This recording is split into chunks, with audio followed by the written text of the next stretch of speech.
What's up guys, Lead back with another video. In this video we're talking about our Nightfall guide for the week. This week it is Inverted Spire on Nessus. The mods this week are Momentum, so the only way you can get your health back if you lose it is to sprint around. If you stand in one spot you will not get your health back. And then secondly is also Time Warp Rings, so you're going to wait till you kill all the enemies and then jump through the rings. And I'm also going to be telling you about a little place where you can kind of just skip a little bit of a section, and then kind of a place where you can cheese the boss at the end if you need to. It's not really necessarily needed, but you can if you want to. Alright, so when you first land down, in the public area, you're going to you get to that spire and you kill all the ads there, and you get the spire to activate the little bridges for you to go across. Now initially right here you can get on your sparrow and you can actually go a little bit faster through the section.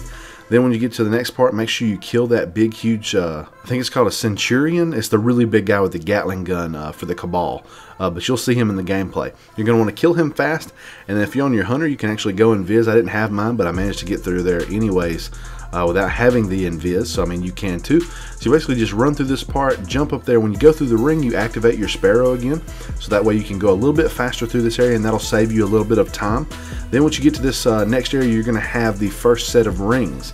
Now what I would recommend is that you go through and kill all the ads. You can, if you go towards the right side of the wall, you can jump on the little ledge there and kill most of them, and you can actually get back to the ring still. That's the way that I would say go, just because once you jump through the ring you can actually go through all of those rings up top still without having to go all the way down to the bottom. There's a couple rings down there. If you've killed all the ads you won't have any problems getting the rest of the rings, and this should bring you back up to around 10, 11, maybe 12 minutes depending on how efficient you are with your group. Once you get through this part you're going to want to skip this whole next section as well. Just run through, skip the guys with the blades, skip the people at the bottom of the hill just shooting at you, get on your sparrow and sprint all the way to the next ring. This area is going to have a bunch of ads in the middle and left and right. The point of this part is for you to kill a Centurion on the left and the right. Now you're going to want to kill all the ads here so that way you can jump through all the rings. There's a good bit of rings here for you to take advantage of. It shouldn't take you long to kill everything. There will be just so many ads, so it might take you a little bit of time just whittling their health down, but don't worry, you're not going to run out of time. You'll be just fine. So once you kill both the Centurions, you're going to jump through all the rings. It's very easy to get these, especially with everybody spread out left, right, and middle. And then I wouldn't even worry about the ads down where at the first little jump pad. Just activate one side and go through it. Now this part's going to be kind of tricky just because there will be a lot of high health enemies, orange bar enemies that come in, especially the bladed guys, and they can jump really far and hit you really hard. Here I would just say keep spamming grenades, rocket launchers, grenade launchers, anything that you have with explosive rounds is going to be great. When the dogs come up, being able to tether them or throw grenades on them, shock grenades, anything like that.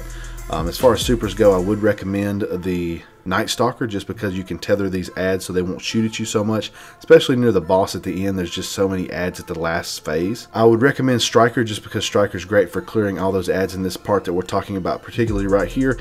And then Dawnblade is also good as well, so you can throw those flaming swords around the room a little bit.